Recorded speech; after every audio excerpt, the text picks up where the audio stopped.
vamos a comenzar. Está la mesa llena de preparativos.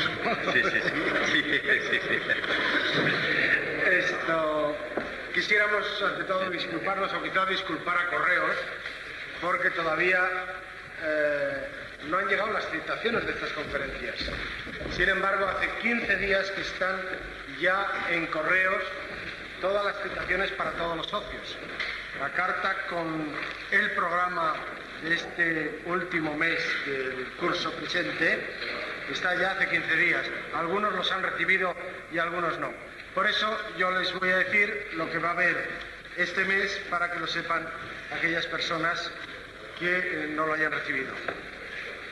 El próximo sábado será una conferencia que dará uno de los expertos de mayor talla mundial en el descubrimiento del fraude de los fenómenos parapsicológicos, una persona que, como ustedes saben, descubrió y demostró además los métodos que empleaba Uri Geller. Entonces va a hablarnos desde ese atalaya en la cual domina la situación sobre los fraudes empleados en parapsicología.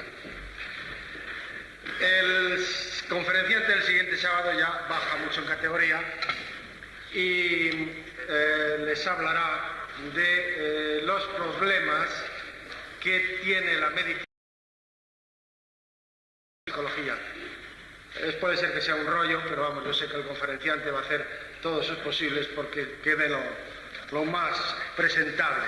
Y que no piensa que estás poniendo a un conferenciante. Y por último, el último sábado, que será el día 28 de este mes, será la conferencia de clausura, mismo que el año pasado, en el Paraninfo de la universidad. Como ustedes saben, está a continuación de este pasillo. Y la conferencia la dará el catedrático de Bioquímica de la Universidad Autónoma de Madrid y director del Centro de Enzimología del Consejo Superior de Investigaciones Científicas. Como ustedes saben, es una persona, Alberto Sols, el profesor Alberto Sols, de talla mundial. Es uno de los científicos de mayor talla que tenemos en este país. Es tanto la importancia de esta conferencia y de este conferenciante que ya los dos rectores de las dos universidades de Madrid han anunciado su asistencia. Habrá más cosas, además de esto, porque va a ser una sesión muy solemne y entonces se va a aprovechar para dar el título de diploma a aquellas personas que han asistido estos sábados a el curso que aquí se da sábado a sábado sobre ciencia y parapsicología. Todos los que han entregado aquí su tarjeta o un papel con su nombre recibirán el diploma, y para que es este diploma con su nombre puesto, y para que no haya ningún olvido, yo ruego a todos los presentes que, aunque ya hayan entregado su nombre, que hoy vuelvan a hacerlo y al terminar la sesión vuelvan a entregar aquí su nombre para que podamos tener confeccionado los diplomas con el nombre de cada uno. Por supuesto que todos ustedes pueden invitar a sus amistades a esta sesión solemne del día 28. Y entonces háganlo así, aunque se han editado invitaciones, pero no va a haber para todos. Basta la invitación de ustedes verbal a sus amigos, incluso a los amigos de sus amigos pueden hacerlo extensivo, ya que va a ser un acto, como digo, en el Paraninfo, y el Paraninfo tiene una gran capacidad. Bueno, yo creo que ya he agotado mi turno, entonces el presidente les va a hablar. ¿Me pasas esas cassettes, por favor? Paso las cassettes. Efectivamente, aquí tengo preparativos. Sí. Aquí tengo un paquete de invitaciones para que cada uno a la salida coja las que vaya a necesitar para que de esta manera puedan pasárselas a amigos. Normalmente esto es algo que hay que hacer, porque siempre es bueno traer aquí amigos para que se vayan familiarizando y sintonizando con nuestras inquietudes y nuestra problemática, pero en esta ocasión casi la llamada es angustiosa y desesperada, porque el Paraninfo son 1000 personas las que caben allí, y por lo tanto necesitamos llenarlo. Y la verdad es que sería muy importante que vosotros hicieseis un esfuerzo con vuestros amigos para traer aquí personas, porque es evidente que por la categoría del conferenciante van a venir los 2 rectores de las 2 universidades de Madrid. Esto es muy importante para nosotros, para el prestigio de la sociedad y por supuesto para el prestigio de la parapsicología, que aquello tenga la suficiente audiencia. Por lo tanto, ruego que cojáis generosamente las que podáis necesitar, para que de esta manera garantizarnos que el local esté lleno ese día, que sería muy importante. Pues bien, paso sin más. Hoy hemos hecho un prólogo demasiado largo, a presentar a alguien que no necesita presentación, a Darboux. Darboux es un hombre de sobra conocido por todos nosotros. Aquí tengo algunas de las cassettes que él ha grabado. Una cassette que se titula Iniciación a la Astrología, curso práctico de hipnosis, práctica elemental, y estos son varias cassettes del mismo. Los ovnis, una realidad, el enigma de la numerología, curso de psicoyoga para occidentales en varias cassettes, un curso de relax, otro de superación personal por el método de psicodinamia y un método de autohipnosis. Entre otras, porque las demás están ya agotadas. Esto es lo que en este momento no está agotado. Pues bien, como sabéis, él es periodista y psicólogo. También dirige la revista Telepsiquia, que aquí hay unos ejemplares encima de la mesa, y que tuvimos la satisfacción de poder distribuir el día con motivo de la Asamblea General. Hicimos gracias a la generosidad de la revista Telepsiquia, y nuestros socios pudieron tener la primicia de la revista recién salida. Por otra parte, el próximo día 28 nos ha prometido que nos va a mandar más revistas también para nuestros socios, pero como no queremos vivir toda la vida de gorra, pues dentro de la revista pues va una tarjeta para que el que quiera suscribirse lo pueda hacer en un precio muy especial concebido para la Sociedad Española de Parapsicología. Igual que las cassettes, hay un descuento especial también para los miembros, que después hablaremos. Pues bien, Darboux, que como digo no necesita presentación, se ha trasladado de Barcelona con su esposa expresamente para pronunciar esta conferencia. Así que, sin más dilación, le cedo la palabra con la extraordinaria gratitud por su contribución y, sobre todo, por algo que sí me gustaría destacar en esta presentación, por su tremenda honestidad. Darboux, como cualquiera de nosotros, puede ser un hombre equivocado, pero no deshonesto. Sus planteamientos son cada día más serios y cada día más rigurosos. Es increíble, de verdad, en el mundo en que vivimos, que un hombre de su extraordinaria juventud ya tenga las ideas tan claras como las tiene en esta temática. Así que, sin más, con vosotros el profesor Darboux. Buenas tardes a todos, ¿me oyen bien? Sí. Bueno, gracias a Ramos Pedra Molina por los elogios que ha hecho de mí. Y les felicito a ustedes por estar aquí, porque esto indica que tienen ustedes interés por la parapsicología en general y en este caso por la hipnosis en particular. Me dijeron que hablara de hipnosis y les voy a hablar un poco de hipnosis, y pueden preguntar posteriormente lo que quieran, porque yo creo que si algo está oscuro dentro del mundo de la hipnosis, ahora es el momento de aclararlo. Como ustedes saben, de hipnosis, viene del griego, significa sueño, y las primeras noticias que tenemos de la hipnosis empezaron ya unos 3000 años antes de Jesucristo, en un papiro que estudió Ebers y Burdos. Se veía un sumo sacerdote hipnotizando a una persona. Allí, esta persona hipnotizada era curada por un sistema de hipnosis que desconocemos, quizá por aquellos tiempos creía, no sé, qué podía ser, influencias astrales, influencias de los espíritus, no se sabe. 3000 años antes de Jesucristo ya se hacía hipnosis. En la Biblia se hace referencia a la hipnosis, en el Talmud también se hace referencia a la hipnosis. Y la hipnosis saltó de Egipto a Persia, a Turquía, fue subiendo por Europa, pasó a Asia, y allí los yogis, los indios, lo utilizaron como autohipnosis para superación personal, para su provecho propio. Pasó incluso a Japón, y también allí se aplicó bastante la hipnosis. Posteriormente, después de Europa, la hipnosis fue a parar a África. Las tribus, los hechiceros de las tribus, utilizaban la hipnosis. Por supuesto, ellos no sabían que era un fenómeno hipnótico, pero ellos, con sus cantos, con sus tambores, con sus ritmos frenéticos, hacían caer a los miembros de la tribu en un estado de somnolencia, que se parecía al estado hipnótico. Y bajo este estado hipnótico conseguía de ellos, pues, influirles, sugestionarles, conseguía lo que quería.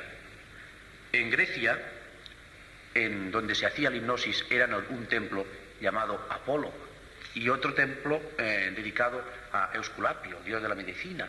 En fin, ellos creían que realmente este fenómeno, que no sabían cómo se llamaba en la antigüedad, de hecho beneficiaba al ser humano, le beneficiaba grandemente, porque una persona bajo este estado conseguía por lo menos curarse. En aquellos momentos lo importante era curarse.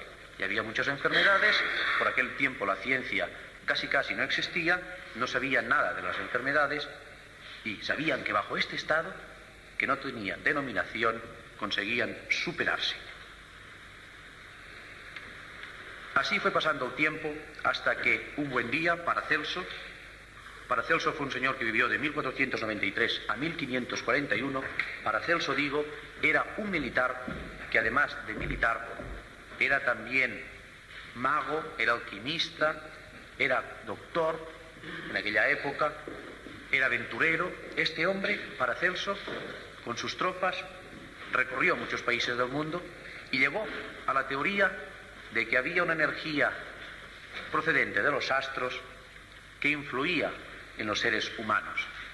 Una energía sideromagnética, le llamó él.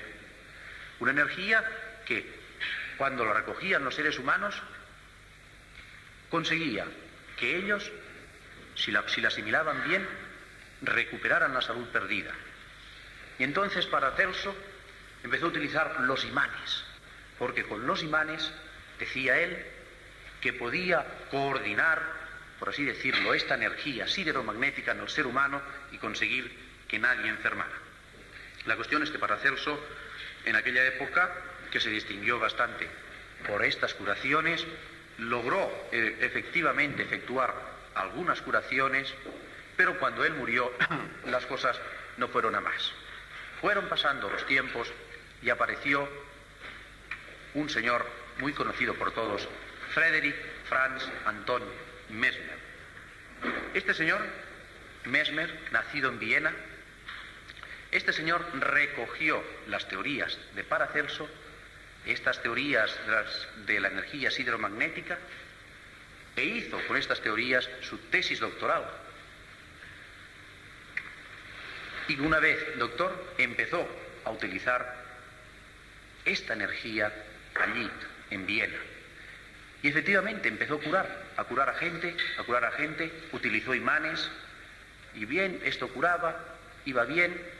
Poco a poco la ciencia oficial se daban cuenta que este señor, Mesmer, curaba demasiadas cosas que no interesaba. ¿Cómo lo hacía? ¿Cómo es posible que realmente haya una energía que procede de los astros y cure? Efectivamente curaba, pero esto fue negativo para él, porque terminó siendo expulsado de Viena y tuvo que marcharse del país. Tuvo que marcharse y fue a parar a París. En París cambió de método. Dice, bueno, lo de los imanes lo dejo y voy a ver qué pasa haciendo el magnetismo yo mismo. Entonces él cogía con sus manos y magnetizaba, no a una persona, como se cree al principio, sino que magnetizaba una agua magnetizada, que él la ponía dentro de una especie de bañera, una baquette, de la cual salían unas varillas metálicas en donde se cogían las personas enfermas, y allí, entre convulsiones, las enfermas y los enfermos se curaban. Fue pasando así los días en su consultorio y él fue mejorando. Luego dijo, bueno, ¿para qué voy a poner el agua? Si puedo hacerlo directamente. Y efectivamente, directamente aplicaba sus manos en las personas, la persona quedaba magnetizada y entonces la persona muchas veces se curaba. Era lo que él llamaba el magnetismo animal. Pero como la asistencia de enfermos era tanta, tuvo que dejar de hacerlo personalmente e inventó, porque él también estudió música, un piano. Bueno, piano lo inventó, una melodía que tocaba en un piano especial que él le llamaba el piano magnético. Entonces los enfermos, que supongo yo que deberían ser histéricos, con esa melodía del piano magnético, con esas composiciones magnéticas, también quedaban magnetizados. Es curioso, es un factor que generalmente se desconoce e indica que la sugestión jugaba un importante papel. Y cuando vio que aquello ya era el caos, porque realmente se convirtió en el médico más importante de su siglo, llegó a magnetizar un árbol enorme que había en una calle de París, lo magnetizó. Entonces los enfermos se dirigían al árbol, se cogían al árbol y el árbol los curaba. Esto, por supuesto, terminó mal para Mesmer, porque por culpa de esto, primero la Academia de Ciencias hizo un análisis, y luego creo que fue la Academia de Medicina, otro análisis sobre el magnetismo, y determinaron de que el magnetismo no existía. Entonces, como no existía, pensaron que el señor Mesmer era un charlatán, y como charlatán se le tenía que echar. Y resultó también expulsado de París y de Francia, y se tuvo que ir a orillas del lago Constanza. Estuvo en Suiza viviendo sus últimos días, y ya en los últimos días, en los postreros días de su vida, reconocieron que lo que hacía este hombre no era tanta charlatanería, que algún poder tenía que tener, y entonces le volvieron a meter en el seno de la ciencia. Él lo rechazó, y la verdad es que Mesmer murió realmente olvidado de la ciencia y bastante desprestigiado. Con Mesmer se cierra una página bastante negra para la ciencia oficial y que es importante conocer. Pasado la época Mesmer, surgió un sujeto que en principio fue sujeto suyo, luego fue discípulo, alumno y luego fue su continuador. Se llamaba Armand de Puysegur. Este señor hacía lo mismo, lo del árbol, y haciéndolo del árbol descubrió un estado muy extraño en la cual la persona con los ojos abiertos y estando magnetizado podía andar y hablar y seguía estando magnetizado. Descubrió el sonambulismo.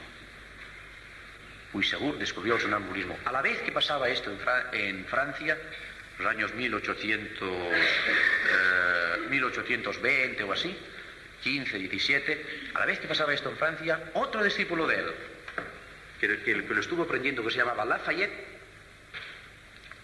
se llevó el nuevo invento del magnetismo animal hacia América y difundió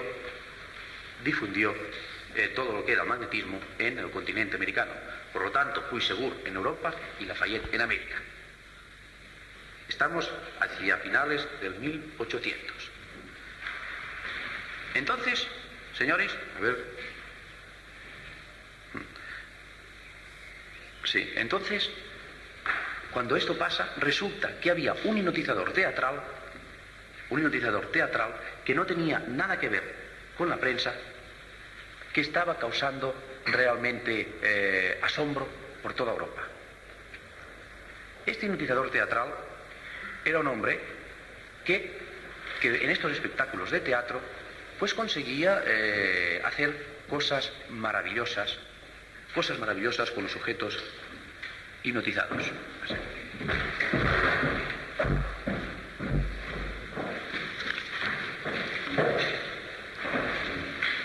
Seguía así, seguía triunfando, se llamaba La Fontaine, y un buen día el Papa de Roma, señores, le llamó y le prohibió al señor La Fontaine que hiciera milagros, porque él decía que la hipnosis era un estado que ayudaba a hacer milagros, y se tuvo que largar de Europa y se fue a parar a Inglaterra. Y resulta que cuando llega a Inglaterra, La Fontaine, lo primero que se le ocurre es ir al Zoo de Londres y magnetizar un león. Aquello causó asombro, un asombro extraordinario, y los científicos de Inglaterra, que para ellos también era algo relativamente nuevo, prestaron mucho interés por este fenómeno. Dijeron, usted nos ha de hacer una demostración. Y en Manchester efectuó 3 demostraciones. Y en estas demostraciones había un señor que se llamaba James Bright, neurólogo, que la primera vez que lo vio estaba allí, no se lo creyó, pero volvió la segunda vez y vio que era verdad, que allí había algún fenómeno. El señor Bright se volvió a su casa y lo practicó en una farmacia con un discípulo, un ayudante que tenía, vio que realmente la persona esta quedaba magnetizada, y al tercer día volvió y se convenció de que el magnetismo existía y lo practicó entonces con su esposa. James Bright se dio cuenta que efectivamente el magnetismo existía. Pero la teoría estaba equivocada. No eran los astros, la energía hidromagnética, ni era el magnetismo animal lo que lo producía, sino que era un sueño nervioso que lo producía la propia persona al fijar su vista en algo inamovible, en algo fijo, se producía un sueño nervioso. Y entonces cambió el término de magnetismo animal por el de hipnotismo o sueño nervioso.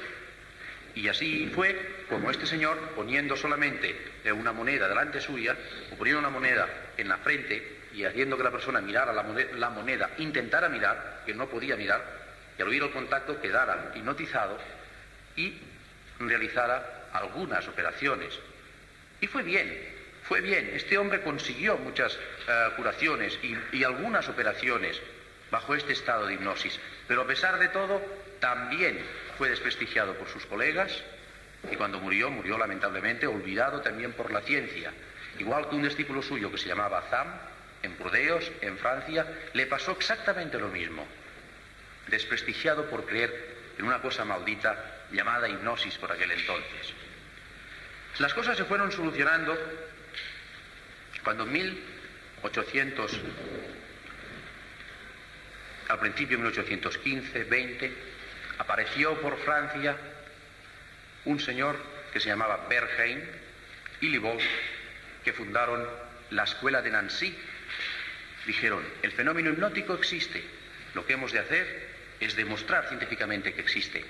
Y estos señores trataron más de 6.000 casos de enfermos por el solo acto de la sugestión. Nada de mirar un objeto fijamente ni nada de magnetizar, solamente hablar. Y a la vez que estos señores Libolt y Bernheim hacían en la escuela de Nancy unas terapias por sugestión, había otro gran neurólogo, Charcot, que en la escuela de Salpêtrière en París utilizaba las histéricas para demostrar que realmente el fenómeno existía, pero él todavía seguía creyendo de que era un sueño nervioso. Charcot fue un hombre que yo pienso que este hombre desprestigió bastante la hipnosis porque sus teorías fueron equivocadas y por lo tanto la ciencia en aquel momento llegó a pensar que la hipnosis era peligrosa, porque él dijo una vez que la hipnosis era igual a la histeria, como la histeria era igual a la hipnosis. Por lo menos es como decir que si usted le hipnotiza es que usted es un histérico, está enfermo, y si usted es un histérico es que se le puede hipnotizar. Eso fue falso. Yo creo que Charcot hizo bastante mal a la ciencia, por lo menos a la hipnosis, aunque él consiguió que en 1882 en la Academia de Medicina de París se reconociera oficialmente los 3 grados de nivel hipnótico. Primer grado o letárgico, segundo medio o cataléptico y tercero profundo o sonambúlico. Este fue el mérito. Cuando murió Charcot, los mismos discípulos de Charcot fueron a parar a Libolt y Bernheim, que sostenían la teoría de la sugestión, y allí se vio que realmente la hipnosis era un fenómeno en principio sugestivo. No era ni magnético ni era de sueño nervioso. Después de Libolt y Bernheim, otro vacío en historia, otro hombre importante, Sigmund Freud, que estuvo aprendiendo hipnosis con Libolt e incluso con Charcot, pero que él mismo, como él mismo reconoce en su autobiografía, se consideró un mal hipnotizador y entonces inventó el psicoanálisis, porque era más fácil para él. Este hombre que vino de Viena, como vino años antes Mesmer, pudo haber hecho llegar la hipnosis a un nivel realmente extraordinario, la desechó y la hipnosis cayó desde finales del siglo pasado en un olvido total hasta que llegó la Guerra Mundial. La primera y la segunda, sobre todo en la segunda. La Segunda Guerra Mundial creó una cantidad de neurosis increíbles, no se lo pueden imaginar. Y los médicos, los terapeutas de los diversos ejércitos, sobre todo los norteamericanos, tuvieron que echar mano de todas las formas de terapia que conocían y utilizaron hipnosis y se dieron cuenta que la hipnosis era algo efectivo y algo real. Por lo tanto, desde la Segunda Guerra Mundial para acá, ha sido cuando la hipnosis podemos decir que ha empezado a practicarse científicamente. La medicina oficial, la ciencia oficial, tiene muchas páginas negras dentro del campo de la hipnosis hasta la Segunda Guerra Mundial. Esta es la verdad. Pasado esto, ya casi en nuestros días, otro doctor sudamericano residente en Barcelona, el doctor Caicedo, va y se idea la sofrología. Sofrología, en principio, era hipnosis. Porque según él, el término hipnótico pues sonaba bastante mal, porque sonaba a algo mágico y oculto, y consideró que sofrología era más serio que no hipnosis. Aunque luego, posteriormente, los sofrólogos, lo digo por si aquí hay algún sofrólogo, vaya diciendo por ahí de que la sofrología no es solo hipnosis, sino que además comprende otros estados de meditación, de interiorización, el yoga, el zen, el tao, en fin. Pero en principio la sofrología era hipnosis, hipnosis médica, como quieran llamarle, pero era hipnosis.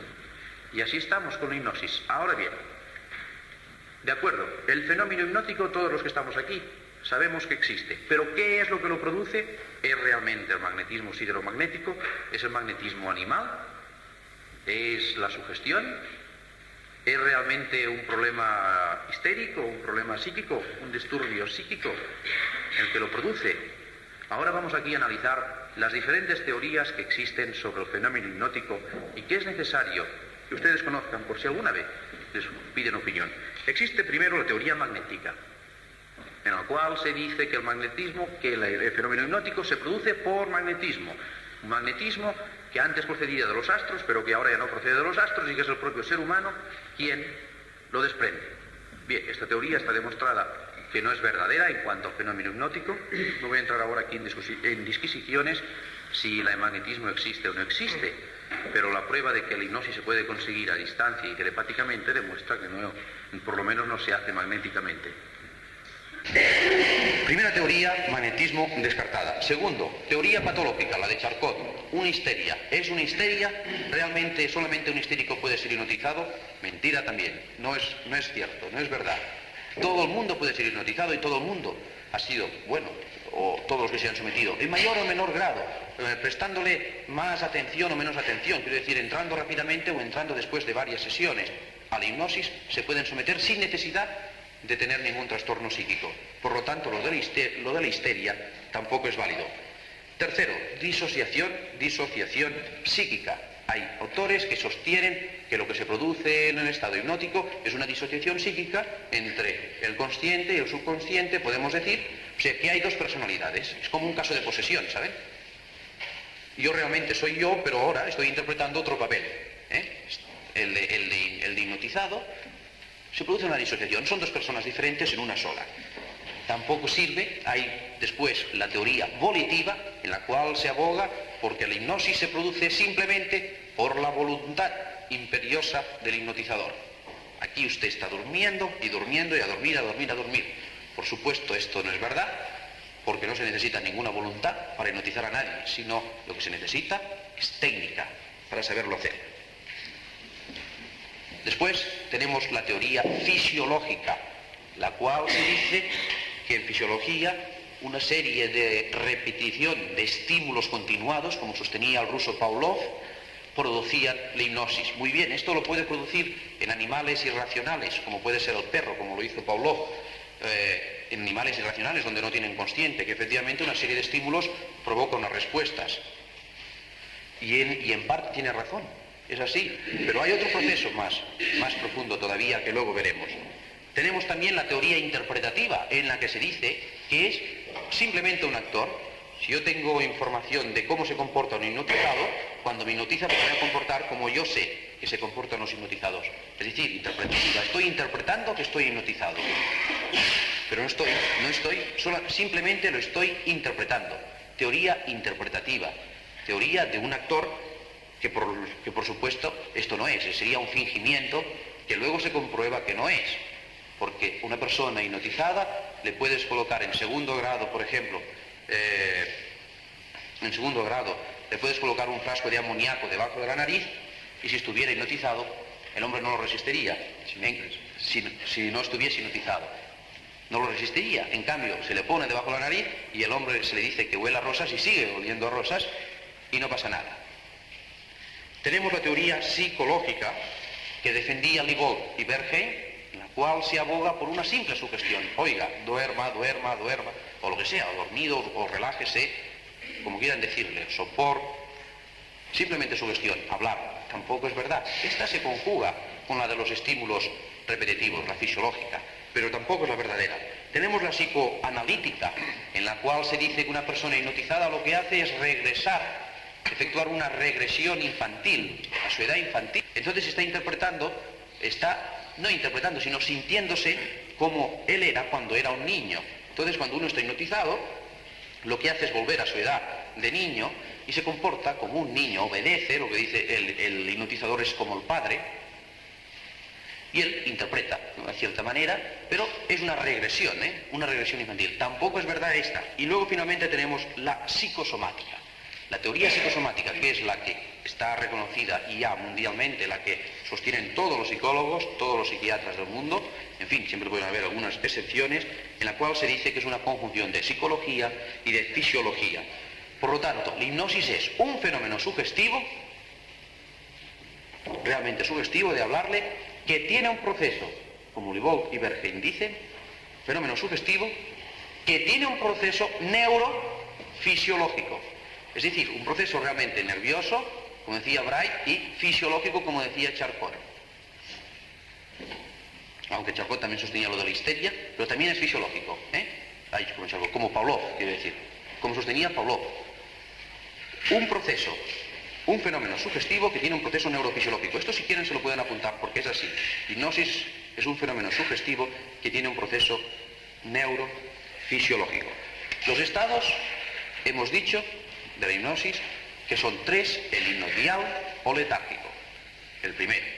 El segundo, grado medio, se llama cataléptico. Y el tercer grado, el más profundo, se llama sonambúlico. En los diferentes estados se consiguen cosas muy diferentes. En una se consiguen simplemente inhibir el consciente. Bueno, les voy a explicar los procesos mentales. Los procesos mentales de todo ser humano, de todos los que estamos aquí, son los siguientes, explicados a grosso modo para que la mayoría lo entiendan, ¿no? Ustedes perciben algo, ¿no? Perciben un cassette, por ejemplo. Eso lo percibe la zona de percepción del consciente. Pero lo voy a dibujar. ¿Puedo dibujarlo? Sí.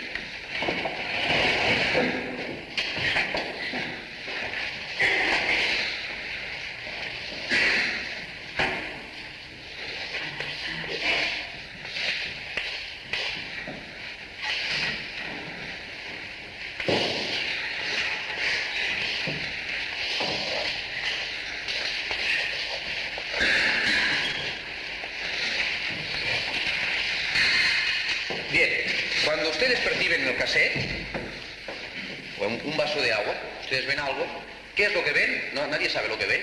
Entonces el estímulo, que puede ser visual, que puede ser gustativo, en fin, lo que vean, que puede ser auditivo, que puede ser táctil, siempre va a la zona A, que es la zona de percepción, donde se percibe algo. No sabemos lo que es, estamos percibiendo. Muy bien. Entonces automáticamente el estímulo, sea cual sea, pasa a la zona B, que es donde está el subconsciente, que es donde está archivado todo nuestro código de enseñanzas, de conocimientos, de memoria, donde está todo. En fin, yo veo esto, pero no sé lo que es, hasta que el subconsciente me dice en mi código que esto es un cassette. ¿Me entienden? Alguien me ha de decir lo que es esto. Alguien me ha de decir para qué es. Muy bien. Entonces, O un vaso de agua. Yo ahora tengo la boca seca, ¿verdad? Yo veo un vaso de agua, lo asimilo, es un vaso de agua, entonces ya sé que es un vaso de agua. Y automáticamente, esto es automático, el estímulo pasa a la zona consciente, la que me dice, ¿para qué sirve el vaso de agua? ¿Para qué sirve un cassette? ¿Para qué sirve el micrófono? Para hablar. ¿Para qué sirve el agua? Para bebérmela. ¿Para qué sirve una silla? Para sentarme. La mente racional, la que racionaliza. El consciente me dice para qué sirve. Y como tengo la boca seca, entonces automáticamente el estímulo pasa a la zona premotora, que está directamente conectada con el sistema nervioso central de la persona, con todos los órganos nerviosos de la persona, con la columna, da la orden de hacer el acto físico y muscular de coger el vaso de agua y bebérselo. ¿Entiende? Por la orden de hablar, de que la boca hable para hacerse expresar. Esto es automático, señores, es un proceso mental automático. ¿Qué sucede con la hipnosis? Pues que poco a poco se va inhibiendo la zona consciente, la zona cortical, el córtex. Y a mayor excitación de estímulos, mayor inhibición. Y a mayor inhibición, mayor profundidad hipnótica. Y llega un momento, por eso, según el grado en que uno se encuentre, se hacen cosas más difíciles o menos difíciles, a mayor profundidad hipnótica, pues se puede dominar mejor el cuerpo. Entonces, al estar inhibido, cuando el proceso mental va, percepción subconsciente, no va al consciente porque el consciente no reacciona. No funciona, está inhibido, ya va directamente a la premotora y ejecuta el acto físico de lo que se le mande. Si hacemos una experiencia de hipnosis y se le dice, usted ahora está picando la oreja, como no va a la zona consciente, usted le pica la oreja y lo siente, rásquese, el otro va y se rasca, está tocando el violín. El otro toca el violín, porque la zona consciente no racionaliza, no dice, ¿cómo me va a picar la oreja si no me pica? ¿Cómo voy a tocar el violín si no tengo violín aquí? Ni me gusta tocar el violín, ni sé tocar el violín. Pero como no racionaliza, pues el otro toca el violín. ¿Hace ver? Parece que toca el violín, y él ve el violín para sí, es una alucinación. Incluso siente cómo toca el violín y le preguntas, ¿y qué canción tocabas? Y tal, y te lo explica. Me oyen y me entienden, quiero decir. ¿Está claro esto? Entonces la hipnosis es simplemente una inhibición de la mente consciente que se consigue con una serie de estímulos repetitivos y continuados que van actuando sobre la corteza cerebral lentamente hasta conseguir inhibirla. Y a mayor inhibición, pues mayor profundidad del estado hipnótico. Por ejemplo, la hipnosis siempre, la hipnosis psicológica, la que pueden utilizar en un sanatorio psíquico, que es una hipnosis fisiológica, que son unas presiones en ciertas zonas del cuerpo, no le llamaría hipnosis, yo le llamaría karate o le llamaría otra cosa, pero no hipnosis. La hipnosis, sueño, es siempre psicológica. Entonces, si usted primero empieza siempre por una relajación, después de la relajación, un estado hipnotial, un primer grado, un segundo grado, un tercer grado, y si se lo hace uno mismo, consigue él mismo la autohipnosis. Y entonces es la hora en que una persona le puede hablar a su mente, le puede decir a su mente profunda, a su subconsciente, en donde radica la potencialidad, sí, seguramente, que se recupere, que se supere, que se vigorice, en fin, la orden que sea. O se le da la orden de que se le extirpe un hábito pernicioso que le está molestando. Uno va a un psicólogo que utiliza hipnosis, o un psiquiatra, le hipnotizan, le dejan en sueño hipnótico, o que utilice sofrología, da lo mismo. Y cuando está así, con la mente consciente inhibida, se dice que no puede fumar, porque el tabaco le sienta mal, porque tal, porque cual, porque va mal para la salud, porque se va a morir, porque no sé qué, porque produce esto, porque produce lo otro, y la mente subconsciente lo asimila, lo graba, es como un gran magnetofón, que todo, absolutamente todo se graba, absolutamente todo. Y allí queda grabado. Y entonces cuando tiene necesidad de fumar, si la orden está muy grabada, porque las terapias son largas, ya le compulsa la orden del subconsciente al consciente y le dice, no, que esto va mal contra tu salud, o no, esto no lo puedes hacer, y no lo hace, es automático. O sea, aquí está grabado todo nuestro código moral de conducta desde que hemos nacido. Si ahora se le pregunta a una persona qué hacía cuando era pequeño, qué hacía el día 5 de noviembre, por ejemplo, de 1947 o 50, nadie sabe lo que hacía. Pero con una regresión sí se sabe lo que hacías. E interpretas en aquel momento, vives, te tiras al suelo si eres un niño, lo que hacías. Porque el subconsciente aquí está grabado todo. ¿Entienden? Todo. Aquí están todos los traumas, todo. Así funciona el sistema terapéutico de regresión. Así se pueden encontrar las frustraciones. ¿Qué me pasa? No sé lo que me pasa, que no me domino. Vamos a buscar la frustración. ¿Dónde radica? Y se le va haciendo unas regresiones de edad, que en los cursos de hipnosis ya se enseña cómo se han de hacer, hasta encontrar dónde está el fallo. Pues aquí está, aquí. Y entonces allí se le dan unas sugestiones oportunas, se le cambian las sugestiones oportunas, se le dan unas sugestiones positivas, se le quitan las negativas. No es que se le puedan borrar, porque nada se borra en este mundo. Lo que pasa es que se le diluye porque se le va suministrando más material encima y aquello se le diluye. Todavía quedará algo, porque siempre queda algo. Lo que pasa es que si se insiste esto se va diluyendo. Siempre. Yo, por ejemplo, siempre explico un caso muy curioso que tuvimos en un curso en Barcelona. Un señor, era un chico bastante joven, que era médico en aquel momento. Entonces había pasado bastantes problemas para terminar su carrera. Es curioso, este chico era de los primeros de la facultad, con su carrera de medicina. Y entonces estaba a punto de casarse, estaba ya en el último curso, faltaba el último curso, o le faltaba un poco. Estaba a punto de casarse. Mire por dónde resulta que va a las fiestas esas que hacen ya previas para celebrar el fin de curso y tal, y encuentra a su novia, fíjense ustedes, que es curioso, encuentra a su novia que se estaba besando con un compañero suyo de clase, los encuentra allí, en no sé qué parte, escondidos y tal.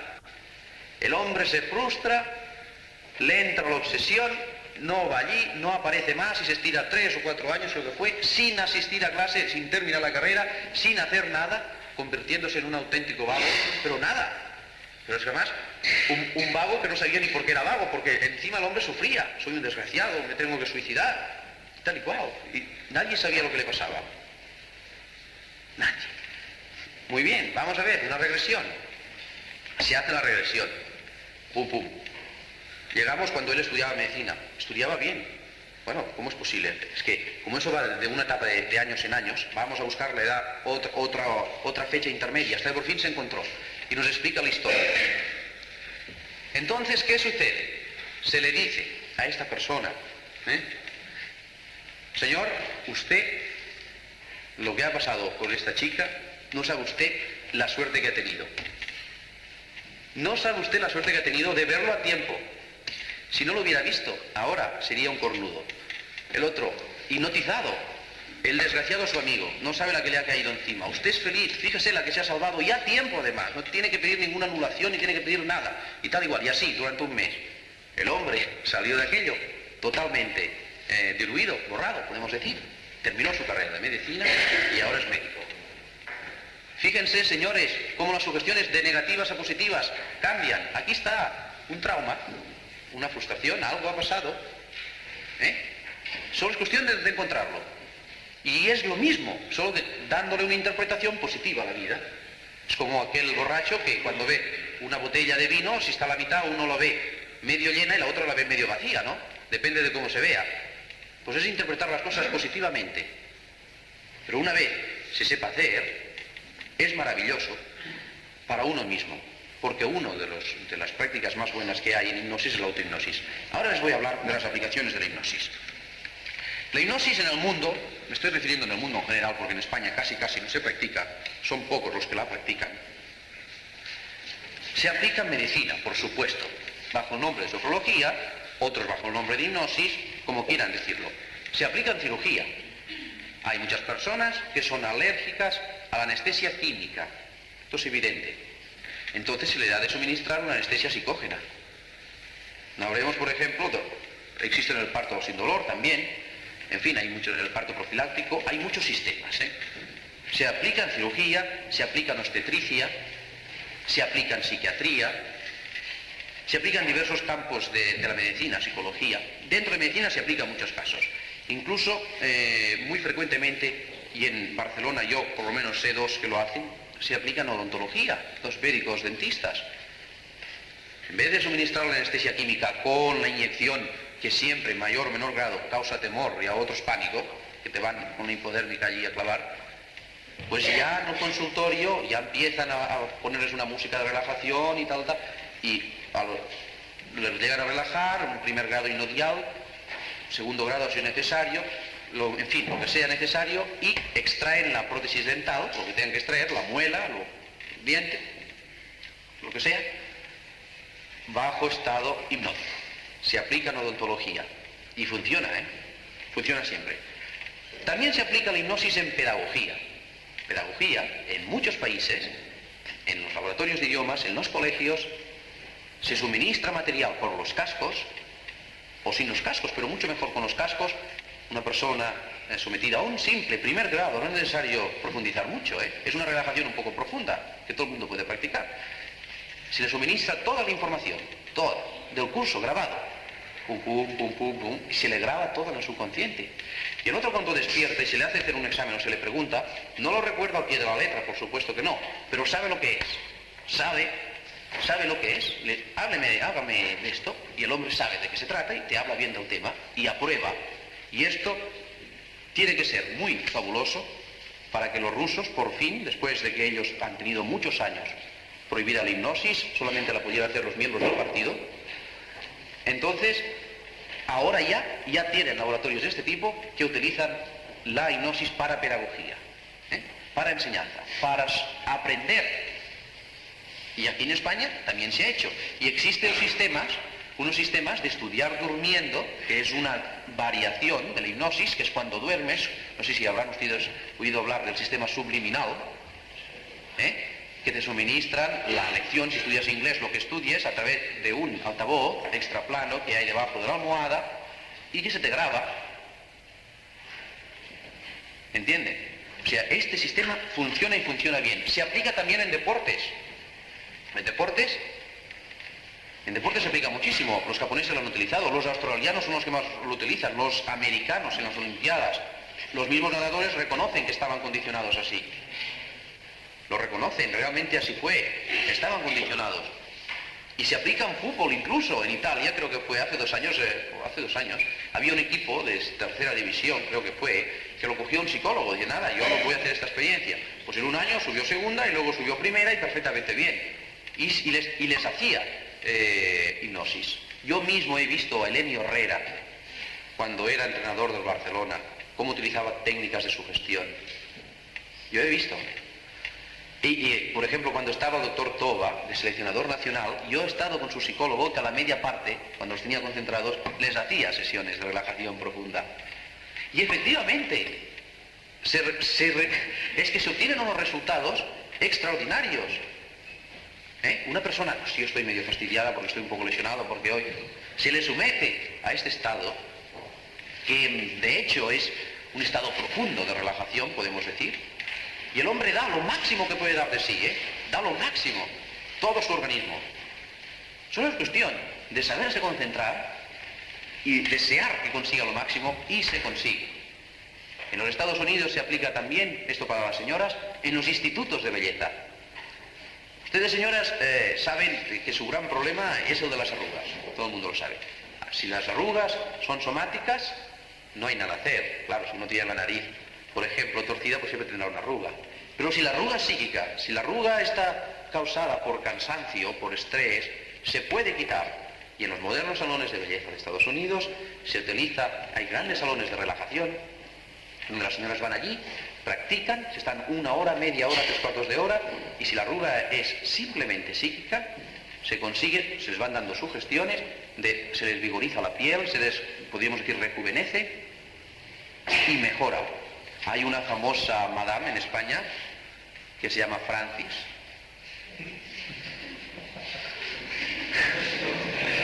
Yo he estado en su instituto. Ahora ya aplica yoga. Y las señoras allí hacen yoga. Pero no se crean que el que quita la arruga es ponerse en posición flor de loto, no, no. Lo que quita la arruga es el estado de relajación que las tienen. Esto es importante. Esto ayuda, vigoriza la piel.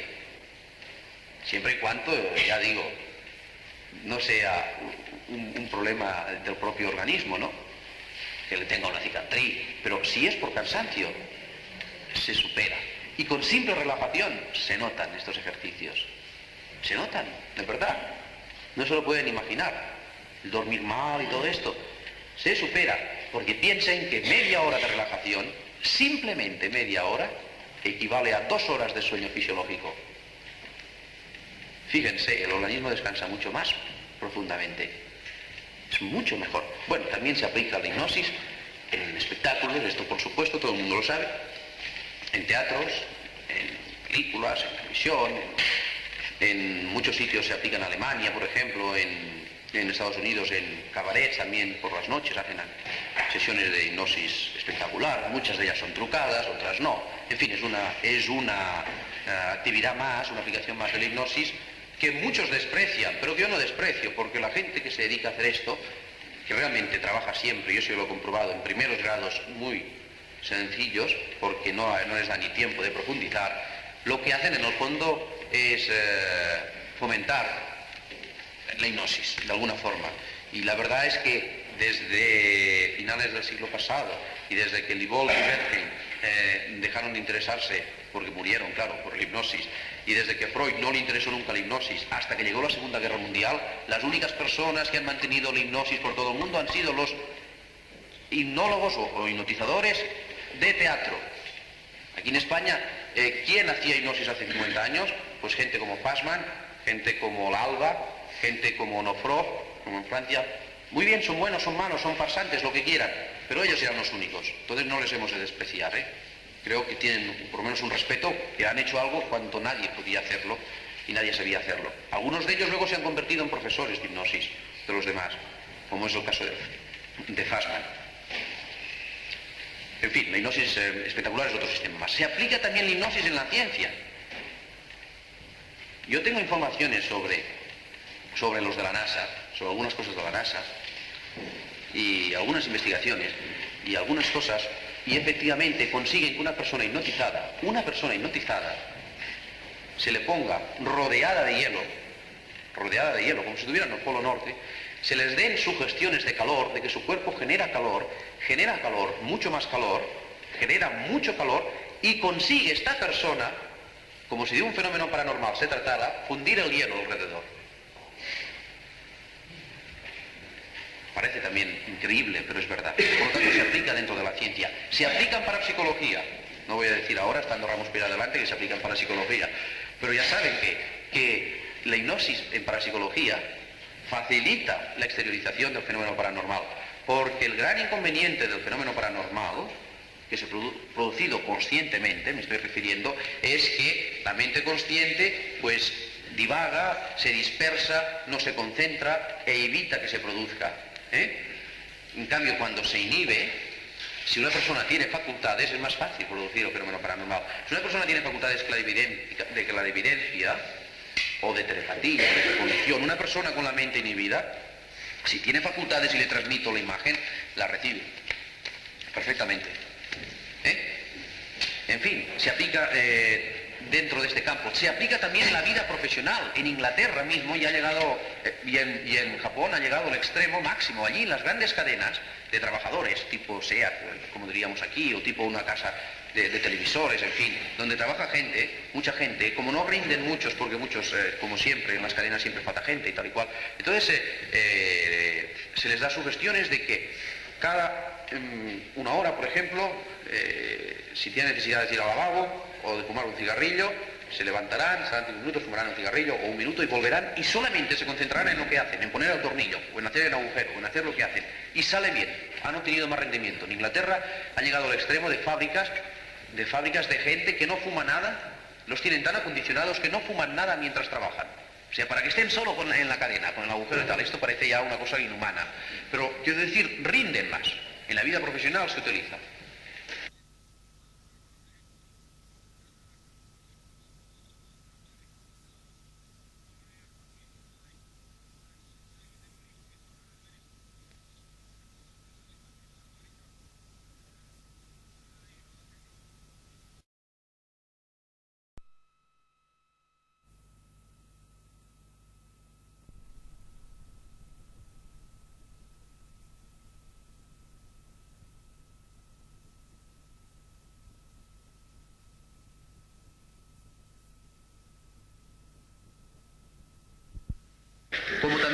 utiliza la vida social de la propia persona para superarse, para los hábitos de timidez, para muchos complejos que uno tiene, que puede practicarlo. ¿Y qué forma es esta? La autohipnosis.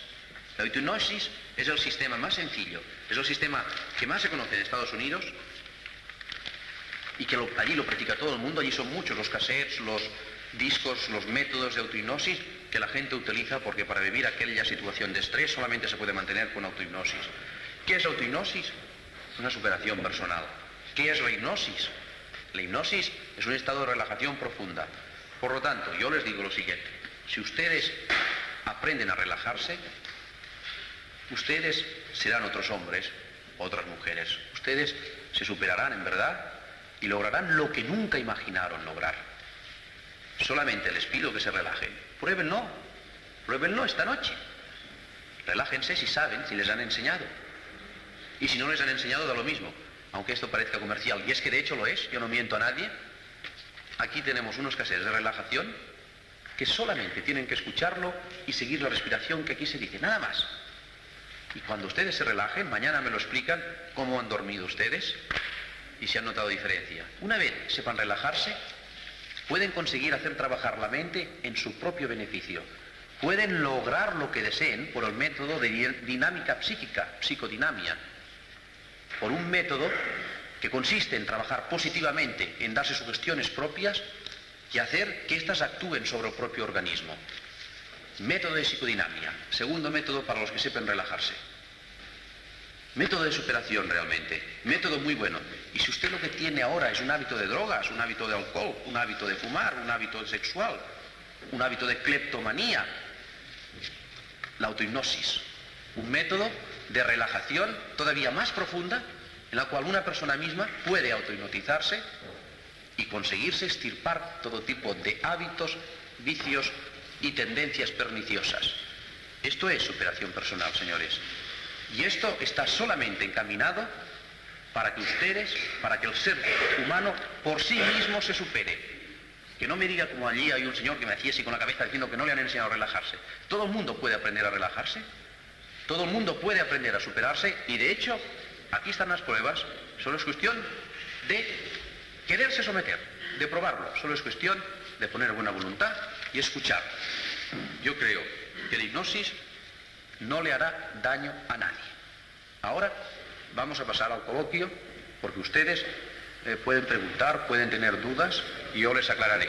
De todos modos, antes de finalizar, quiero decir que no solamente todo científico debe de tener interés por la hipnosis, sino todo matemático, todo sacerdote, todo químico, todo ingeniero, todo fotógrafo, todos ustedes deben de tener interés por la hipnosis, porque la hipnosis es una ciencia que simplemente está para la superación personal del ser humano.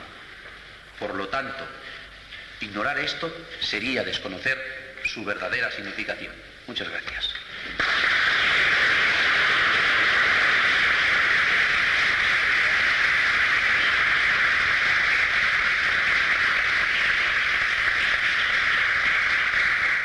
Bien, ya hay varias manos que se levantan, se inicia el coloquio, la primera mano fue al fondo, lo oirás tú.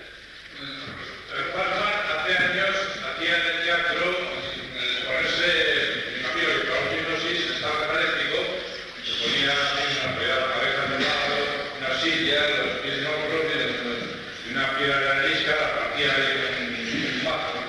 También hacía otro estado que solamente sería el de sonambulismo, puesto que caminaba con los ojos vendados por el patio de butacas y eliminaba objetos donde se encontraban, etc.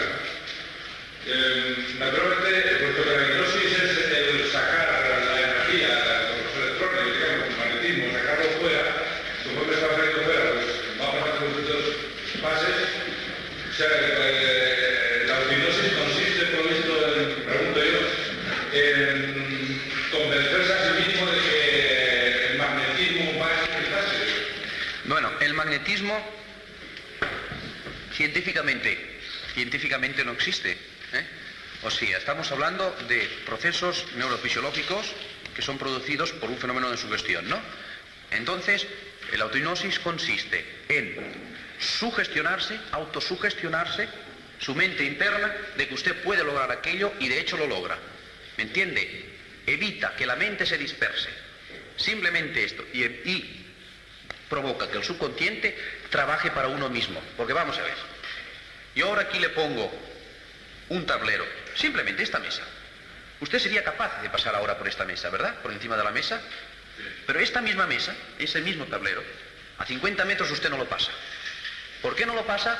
Porque se sugestiona, porque me voy a caer, porque voy a tener vértigo, pues cuando pase me voy a dar aquí, me voy, ya está, ya estoy, aquí no paso, me voy, me caigo y no lo paso y no lo pasa. ¿Y por qué no? Si es el mismo tablero. ¿Qué razón hay? Díganme, ¿qué razón lógica hay? Simplemente el miedo, la sugestión negativa. Con la autohipnosis lo que se consigue es hacer trabajar la mente siempre a favor suyo, siempre. Y consiguiendo cosas que normalmente no conseguiría, como esta. Respecto a los espectáculos estos de Fassmann, esto que usted me ha dicho era truco. Lo sé porque yo he sido alumno de Fassmann muchos años y los podría hacer ahora mismo si quiere aquí. Ahora mismo, pero quiero decir. Es un espectáculo teatral donde la gente paga 100, 200 pesetas y que, como dice, y el caso Uri Geller también lo comprendo, la gente como paga, lo que no puede decirse es sentarse y decir, señores, hoy tengo un mal día y esto no sale y todos a la calle. No, han de ver un espectáculo, ¿me entienden? De todos modos, ve, esto fomentó su interés por la catalepsia y por el sonambulismo. También es positivo. ¿Puede la autohipnosis inhibir una hemorragia? No, una hemorragia es una cosa fisiológica y una hemorragia no se puede conseguir por la autohipnosis. O sea, no se puede, no es inhibir, quiere decir cerrar. Cerrar una hemorragia de sangre. No, porque la hemorragia es una cosa fisiológica que no tiene nada que ver. Estamos hablando de enfermedades psicógenas de la mente. Entonces, ¿cómo inhibe el dolor? Porque lo que inhibe del dolor es el resultado del dolor, no la enfermedad. Por ejemplo, si usted tiene una úlcera de estómago, por mucho que yo le hipnotice, usted está sufriendo, ¿no? Yo le quitaré la sensación de dolor, el resultado del dolor, esto sí, esto es una cosa fisiológica, ¿eh? O por ejemplo una persona que se rompe un brazo, se le sugestiona, se le hipnotiza, para que no tenga dolor, y él no siente dolor. Sus centros nerviosos en estos momentos están inhibidos, pero eso no quita que siga teniendo el brazo roto. Esto no, esto son cosas fisiológicas, como lo decía antes, lo de la nariz torcida, una cosa de estas. No, si usted se rompe un brazo... ¿En caso de estaciones dentarias, por ejemplo? No, de estaciones dentarias sucede lo siguiente. Usted, lo que pasa es no siente dolor. No siente dolor. Entonces, generalmente suele salir sangre. Yo me he quitado 4 muelas así, ¿eh? Y tengo muchos testimonios, como 50, 60 personas. A las 6 de la tarde me las quitaba y a las 8 o 7 y media iba a clase, darle la clase. Entonces yo llegaba al dentista, que no sabía hipnosis, pero era muy amigo mío. Ya podía esperar, déjame tranquilo, 5 minutos en el sillón. Vale, 4, 2 aquí o 3 aquí y 1 aquí. Entonces me lo quitaba y yo notaba que salía y salía. Entonces a mí no me salía sangre, pero por un error que yo tuve, yo mismo me provocaba vasoconstricción. Ya sabe que el vasoconstricción, les he explicado, ¿no? Lo de vasoconstricción y vasodilatación, pero una cosa es vasoconstricción y otra es una hemorragia. O sea, es que una hemorragia, por ejemplo, de la aorta, por mucha vasoconstricción o una vena, esto es otra cosa. Piense que lo de aquí no son venas, son arterias. Entonces yo me provocaba vasoconstricción y no me salía sangre, y no tenía sangre. Sensacional, miren por ahí Darbo, es un mago, se quita la dentadura y además no tiene sangre, pero ¿esto qué es? ¿Pero qué me pasó? Que al cabo de unos días la sangre que me tenía que salir, se me formó un coágulo de sangre, entonces fue peor, entonces me hacía daño dentro. Me tuvieron que sacar, una bolita de sangre, me quedaba taponado y me hacía daño. Me tuvieron que sacar el coágulo de sangre. Pero lo mejor es que es que salga un poco de sangre, porque además la sangre ya saben que quita la infección. Es importante. Si ahora me da un de esto y me pincho, me atravieso y dirán, no tiene sangre. Y yo espero, más vale que me salga sangre, me dé sangre, ¿ves? Ahora ya tranquilo, que sé que no voy a ser víctima de una infección. Se puede hacer vasoconstricción, vasodilatación, y es lo que explica el que se consiga fundir hielo alrededor simplemente con un vasodilatación de generar calor. Ahora, una hemorragia no, porque una hemorragia es muy fuerte. Ahora, la dentadura, por supuesto que sí, ¿eh? Por supuesto que sí, y no hay ningún problema. No hay ningún problema. De todos modos, al provocar vasoconstricción por sugestión, funciona muy bien, pero yo aconsejaría que no se hiciera, porque siempre es importante que salga un poco de sangre. Siempre es importante. Hay por aquí, por Madrid, cierto sanador brasileño, que yo le he visto trabajar, incluso lo tengo filmado en película y tal, que el hombre, pues, además de que se dedica a abrir a la gente con tijeras, luego hace así, dice que les cierra la herida y no les sale sangre. Esto es malo. Bueno, ya es malo de que con unas tijeras a uno le abran sin ser cirujano. Pero aparte de esto, lo menos que puede hacer es dejarle salir sangre. Porque se le puede quedar, por ejemplo, pus dentro, si lo que le quitaba, a lo mejor es un quisecebáceo, no pasa nada, pero quién sabe si dentro todavía le queda algo, ¿no? Esto es un poco peligroso. Es necesario que salga sangre, es importante, es conveniente. Aquí en Madrid. ¿Quiere usted que le visite? Ya le daré la dirección, se la daré al señor presidente. Aunque últimamente está muy desmoralizado el hombre, porque ha tenido varias denuncias. Porque, o sea, nosotros estuvimos viéndole, te lo digo por si acaso te puede interesar, nosotros estuvimos viéndole y la sangre coaguló cuando tenía que coagular, es decir, a los 9 o 10 minutos, más o menos, ¿verdad? Es decir, que no se produjo ahí nada excepcional, ¿no? Y no sabemos si la señora en cuestión... Pues tuvo la misma cicatriz. La misma cicatriz que si ahora... Lo cortaron lo mismo que se corta con unas tijeras, por lo demás lo que quieras. Claro. Es decir, fue un hombre que cortó con unas tijeras, sangró con el tiempo de hemorragia normal y luego se fue una cicatriz normal. Sí. Horrible, además. Horrible. Sí. Horrible. Bueno, O sea que... el caso de este señor que estaba comentando ahora... Sin suturar. Eso sí es en cualquier lado. Sí, siempre lo hace sin Yo me suturar. corte aquí y esto a los 9 minutos de casa, cualquier lado. Yo he visto cosas así. Sin suturar. Sin suturar, siempre él lo hace todo. Él dice que trabaja mucho con estos espíritus macumberos y no sé Es qué. importante que de su cutáneo y se cierra. Bueno, Tiene misterios, ¿verdad? sí, de todos modos es igual el juego con la sugestión de la gente, o sea, no me voy ahora tampoco. Yo le dije que eso creo que no se podía hacer porque esto puede, claro, nunca le ha cogido a nadie ninguna infección ni le ha pasado nada a nadie, pero cualquier día le puede pasar, o sea. No, ya ha empezado a pasar. Claro, yo digo, no sé, o sea, yo reconozco que la OMS, la Organización Mundial de la Salud, hace unos 5 años aceptó, permitió y dijo oficialmente que se aceptaran los curanderos, sobre todo en las zonas donde no había médicos, o siempre y cuando la medicina no pudiera más. Oiga, yo tengo un cáncer, me voy a morir, oiga, pues ¿qué le voy a decir? Pues vaya este curandero que a lo mejor le da un brebaje que le cura. O sea, esto es humano, ¿no? Ahora, una cosa es curar por magnetismo, como hacen ellos, o por unas hierbas, y la otra es hacer el cirujano. Es que es muy diferente, ¿no? Vamos, eso creo yo. Quizás sea curioso que digamos lo que hizo después de la operación de cirugía a la acompañante, que era un familiar. El acompañante le preguntó, bueno, ¿y yo para dejar de fumar? Nada, túmbese aquí. Se tumbó, le dio unos pases, unas cosas, pero le hizo comerse medio cigarrillo. Y cuando se había comido medio cigarrillo, se lo había tragado, con la cara correspondiente del individuo, que era un poema, pues le coge un cigarro y dice, a ver si ya se le ha quitado usted el vicio. Fume a ver. Claro, fuma y le dice, ¿sabe algo? El otro, claro, que tenía toda la tráquea llena de tabaco, dice, pues no noto nada, que ya está usted curado. Esto, Díaz. Sí. El tratamiento de la belleza, de las enfermedades físicas, me parece que la hipnosis es un tratamiento muy localizado con respecto a determinadas enfermedades o determinados aspectos. Yo le digo esto porque yo hago una terapia de este campo, y no le llamo de sugestión, sino de arrepentimiento. No sé si usted ha dicho lo hace yo, pero usted sabrá que no estoy acreditado a estar aquí.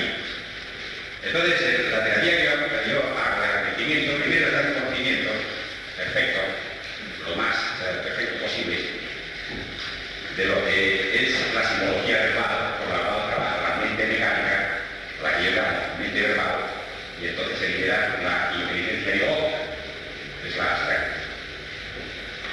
Y he conseguido con estos resultados tan sorprendentes como que personas cambien la fe, y lo cambian. No cambia la textura de su rostro, pero sí cambia su expresión, porque el tratamiento consiste en una desconexión, una desimpatización de la simbología verbal. Entonces esto tiene una explicación sencilla porque resulta que las personas estamos detrás de las ideologías verbalizadas, identificadas. Entonces estamos dedicando una cantidad de todos los potenciales de energía biológica que disponemos a ser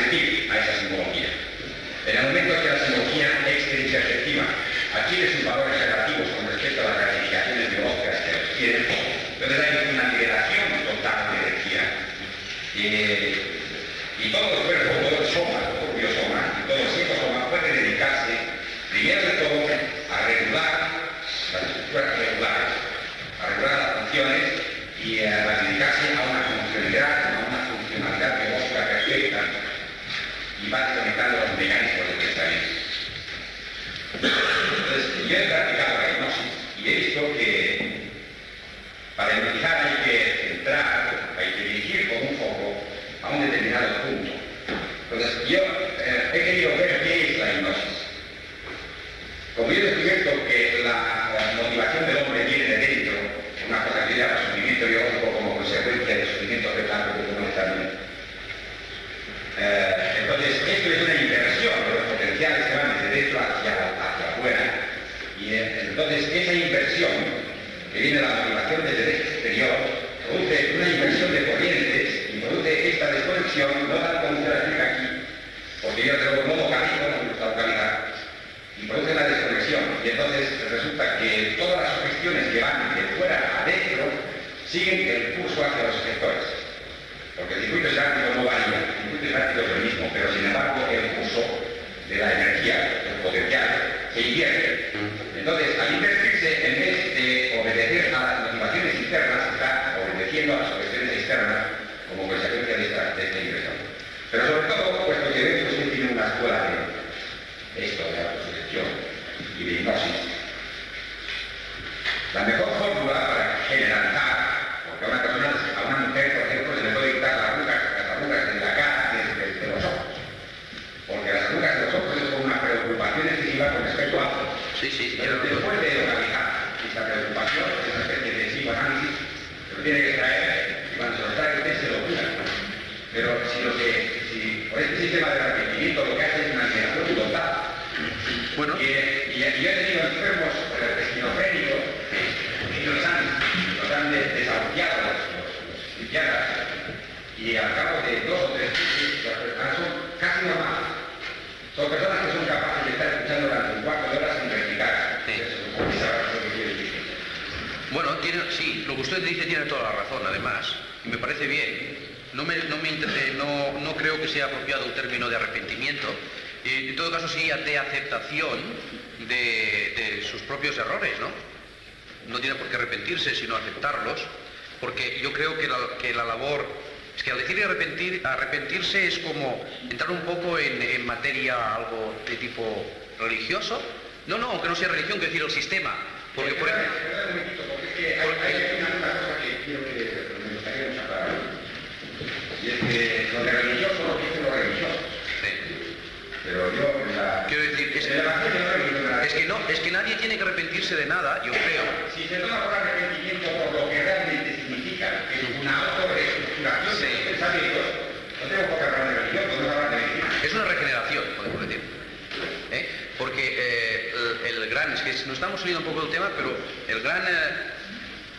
la gran diferencia que existe entre, por ejemplo, entre una confesión y un psicólogo, entre un sacerdote y un psicólogo, es que mientras un psicólogo, en este caso a través de la hipnosis, usted por el sistema de hipnoanálisis, psicoanálisis, como quiera, le explicas tu problema y el psicólogo trata de comprender y solucionártelo.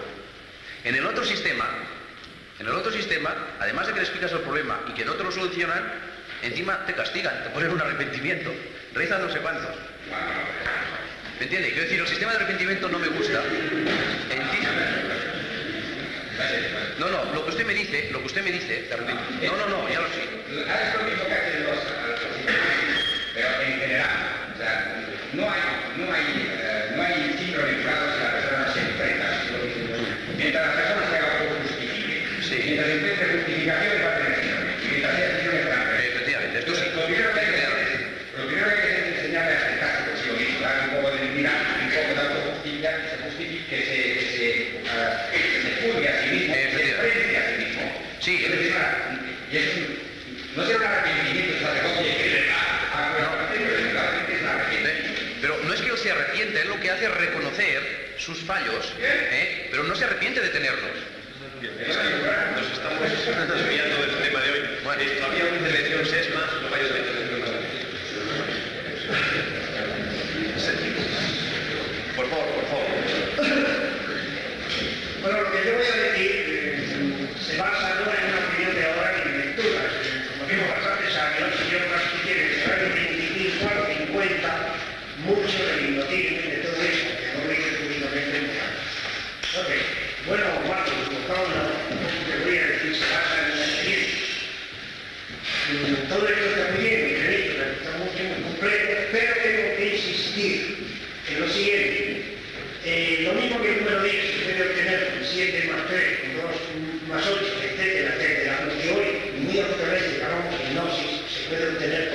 procedimientos.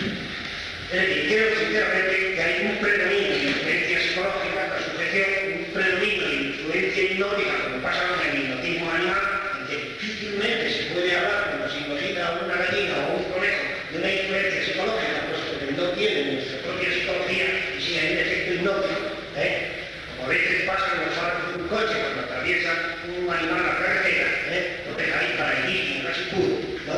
Los efectos magnéticos, los efectos telepáticos, y entonces todo este conjunto de cosas, los efectos de ciertas drogas, como la manita muscaria, que le sirve para el vuelo chamán, o el peyote, y también el propio hachís, y entonces tenemos, y no quiero alargar la lista, una serie de cosas que concurren a un efecto que efectivamente, tal como era de hipnosis, lo vamos a llamar hipnosis en general.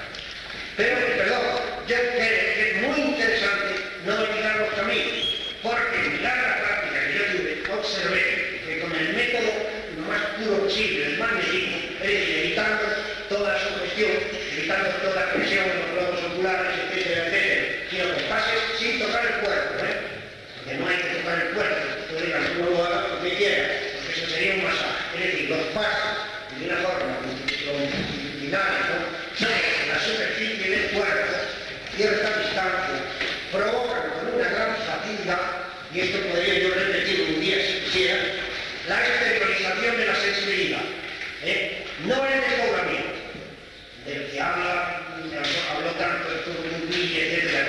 Esto es una experiencia que tú dices hasta la saciedad, e incluso el meter, valga la expresión, esta sensibilidad en un vaso, en un recipiente, y al margen de toda sugestión, conjugar la reacción del individuo. Bueno, también puedo asegurar una cosa, que con procedimientos lo más puros posible de magnetismo, los estados que se obtienen no son iguales a los que generalmente se dicen en el hipnotismo. Bueno, normalmente los estados hipnóticos son una mezcla de todo esto, hay un factor psicológico, hay un factor hipnótico y separando las cosas, ¿no? Aunque concurren.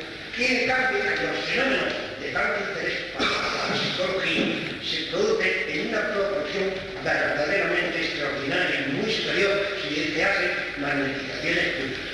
Bien. El curanderismo, yo lo defiendo, no lo defiendo en general, lo defiendo con el sentido de que no tengo sido nunca curanderos, por lo menos que se sepa, ¿no? Pero evidentemente esa magnetización que viene en casi todos los pueblos y que va al margen del mundo de todo su sentido de vista, lo somático, produce unos efectos extraordinarios. También es una cosa muy fácil de hacer, y yo lo he hecho en innumerables veces en mi vida, que es magnetizar a unos cigarrillos, a unas cuestiones, no sabe uno cuáles son los cigarrillos, ni el propio individuo, es muy fácil de hacer, se ponen unas señales, etc. Y entonces gente ajena al asunto ha venido, ha cogido el cigarro, ha dicho, caramba, ¿a qué sabe este tabaco que parece que está podrido? Porque es el como hay más. Y efectivamente, sin error ninguno, que conste que esta experiencia yo la he hecho más hace años, hasta en los teatros, en los sitios, lo hacía constantemente. Creo que no he entendido todavía. Bueno, señor. Bien, esto lo quiero subrayar porque me parece sumamente interesante, que crean, no me crean, que digo que Me parece bien, señor Sesma, me parece bien, y usted nos está hablando de unas experiencias particulares suyas que me parecen interesantes y que incluso parecen que sea fenomenología paranormal, que la sociedad, si quiere, se puede ocupar de investigarlas profundamente. De lo que yo le estoy hablando aquí es de hipnosis científica, de unos procesos mentales que todo el mundo conoce, por lo menos conoce la fisiología del ser humano y de un sistema científico, porque la única forma de controlar la hipnosis es esta. Porque si usted se toma el peyote mexicano o se toma cualquier hachís, cualquier droga, usted no puede controlar ni su entrada ni su salida. sí se puede controlar la magnetización. Pero perdona un momento, usted no puede controlar, oiga, usted no puede controlar ni la entrada ni la salida, bajo ningún estado. En cambio, bajo estado de relajación, usted sí controla la entrada y la salida. Por eso es un sistema científico, es el aceptado. Yo le estoy hablando ahora de hipnosis científica. No me hable usted ahora de otras cosas no demostradas, que pueden haber otro tipo, que puede haber otras muchas cosas, pero puede haber otras muchas cosas dentro de su fenomenología, viciamientos. No se reconocía entonces, ya tardado tanto, cuando yo hacía en Tetuán, en Manuel, hace muchos años, hipnosis, había médicos que no lo creían en absoluto, no hace tanto tiempo, ¿no? Es decir, sinceramente, yo subrayo estas cosas porque es el camino para que comprobarlo, Bien. otras cosas para tomamos nota de esto. Vamos a... Bien. Cuando usted habla de sofrología, la identificó en cierta manera con la hipnosis. Sí. A mí, si le he entendido bien, me da la sensación de que en la hipnosis se llega a un estado en que la conciencia está inhibida. Y en sofrología eso no ocurre nunca. Está uno siempre perfectamente consciente de lo que está haciendo, de lo que desea conseguir. Entonces, creo que hay una diferencia. Da la impresión de que hay una diferencia. Lo que les he dicho de la sofrología es que cuando se decidieron a cambiar el término, porque esto fue lo que ocurrió definitivamente, cambiar el término, así lo reconocieron. Como hipnosis suena mal, le llamaremos sofrología. Entonces, en principio era hipnosis. Luego esto se ha ido complicando, porque allí le han introducido cualquier estado de interiorización. Cualquier cosa, repetir un mantra, puede ser sofrología, siempre y cuando sea interiorización interior. Entonces se puede perder más o menos el consciente. Los sofrólogos actúan siempre en un primer grado, equivale a un primer grado de hipnosis. Esto es lo que usted me está diciendo. Y tiene usted toda la razón. En cambio hay otros sofrólogos que yo le puedo enseñar que trabajan en grados más profundos. O sea, es cuestión de profundidad. Aunque yo sostengo que en primer grado se puede hacer casi todo, menos la anestesia para operaciones. Para operaciones mayores no, Usted ha conseguido para extracciones pequeñas y de quistes sebáceos, ¿sí o no? Bueno, no, menos. Pero en fin, creo que se podría conseguir. Pero no una operación mayor. Porque imagínese usted, pobre persona, que esté en medio de una operación de corazón y de repente pierda el trance, ¿qué pasa? Con el corazón abierto. O, un ejemplo, una hernia. No, esto se hace a niveles profundos. Tengo entendido que se ha hecho, una hernia. Sí, pero a niveles profundos, no en primer grado, Con sofrología, no con hipnosis. Pero, ¿usted es sofróloga? No he hecho los cursos de sofrología. ¿Me puede decir qué es lo que hace en la sofrología? Bueno, en sofrología ya le digo que no perdemos nunca la conciencia. ¿Pero qué mecanismos es? Primero, respiración diafragmática abdominal, sistema de Joule. ¿De quién? ¿Qué sistema? Bueno, lo he hecho con el doctor Mariano Espinosa, hemos hecho los 3 grados, el Zen, el yoga. Bueno, respiración y relajación. Sí. Y poco a poco inhibición le arrastra un sopor, le arrastra sueño, ¿no? ¿No dicen eso ustedes? ¿Y entonces qué están haciendo? Están haciendo un primer grado. Bueno, pero te quiero decir que de hecho, nos explicó el doctor Espinosa, y creo que además alguna vez se ha hecho en la clínica Covesa, algún tipo de intervención con una anestesia puramente sofrológica. Sí, ¿Entiendes? Se llega a un grado bastante profundo, en realidad, sí, sin meterse en hipnosis. No, si usted me dice que se llega a un grado profundo, es que es profundo. Es que la hipnosis y sofrología, sostengo, que es lo mismo. Es lo mismo, con otro cambio de término. Usted le dice, si usted ahora está en un gabinete científico, un psicólogo, le voy a hipnotizar. El paciente o la paciente dice, anda, me va a hipnotizar. ¿Qué me va a hacer? Cambio, señora, la voy a sofronizar, póngase aquí. Otro piensa que esto es un poco más serio. Quizás sí. Oiga, no voy a discutir esto ni voy a entrar en estos temas. Ahora, los principios fueron los mismos. Ahora, como usted mismo me reconoce, han incluido el yoga, el zen, el tao, la meditación trascendental, no sé por qué, pero como todo es interiorización, pues bueno, pues sí. Bueno, pero lo importante es interiorizar en uno mismo, ¿no? Y si se interioriza es que el consciente se inhibe, más o menos. Sí, pero en realidad se lo dice en plan de consulta. Otra cosa, lo importante es que la sofrología, donde tiene mucho éxito, es en España y en los países latinoamericanos, creo. Pues usted se va por Estados Unidos, o se va por Japón, o por Inglaterra, todos lados, hay hipnosis, sofrología. Ya, pero ¿sabe lo que quiero yo preguntar? A mí me da la sensación de que la hipnosis crea una dependencia, mientras que la sofrología no crea dependencia porque es uno mismo, el que llega a conocer sus problemas y a resolvérselos. Y en la hipnosis que hace falta otra persona, por lo menos por lo que yo entiendo. No es así. Bueno, yo quería intervenir porque me parece que si no están en un diálogo pues no se oye, por no llamarme sordo. Es que la sofrología se la sacó Caicedo de la manga. De repente Caicedo dijo, no me gusta el nombre hipnosis. Y dijo, le voy a llamar sofrología. Entonces, eso solo existe aquí, en España, y en aquellos países, como ha dicho muy bien Darbo, donde han llegado los escritos de Caicedo. Que él es un también. En algunos sitios se ha resuelto. Pero, de verdad, en la literatura científica mundial no existe la palabra sofrología. Esto es un término nuevo es decir, de un es señor. un término de un señor que lo emplea así.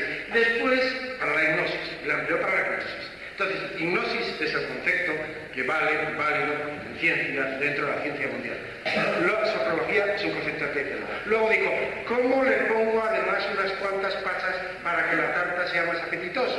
Y metió el C, metió el Todo. metió el... Entonces, cuando usted vea Eso no es ciencia. Cuando usted ve a un yogi, no le diga que está haciendo yoga, diga que está sofronizándose. No, es que no, bueno, no estamos, o sea, no Bueno. nos encontramos. No nos encontramos. Oiga, si le quiero decir una cosa, la agrupación esa de sofrólogos, que dirige el Caicedo, está en Barcelona, los conozco a todos, conozco a sus presidentes y tal. Muchos de ellos, psiquiatras, la mayoría, ya no militan allí y hacen hipnosis. Yo lo que le quiero preguntar es una cosa, o sea, dando esto que está usted diciendo, entonces, ¿la autohipnosis se puede considerar que es como un grado más profundo de sofrología? La autohipnosis es una relajación más profunda, que aquí se explica bien y se hace, que en donde usted en el momento de entrar se marca los objetivos a lograr. Yo quiero, por ejemplo, quiero mañana, cuando vaya a trabajar, tener el valor suficiente para decirle a mi jefe, que puede ser un déspota, un jefe, esto y esto y esto y esto y esto y esto, y tal, tal, tal, tal. Y si visualiza la imagen, esto es un sistema de psicodinamia, que aquí va todo comprendido, y nada más, usted entra, se relaja, hace lo que aquí le dice, y no se preocupe, y ya me lo explicará el lunes, si lo ha hecho o no.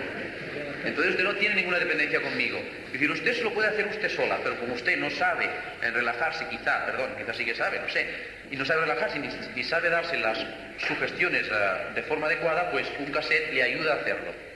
O sea, para todas las personas que quieran vivir una experiencia personal maravillosa, de momento, pruébenlo, aquí lo tienen.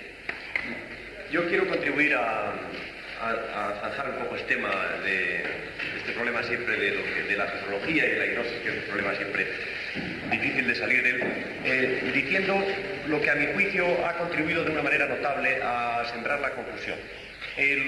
La hipnosis tradicionalmente tenía dos métodos de actuación. Estoy hablando de la hipnosis ejercida de forma verbal.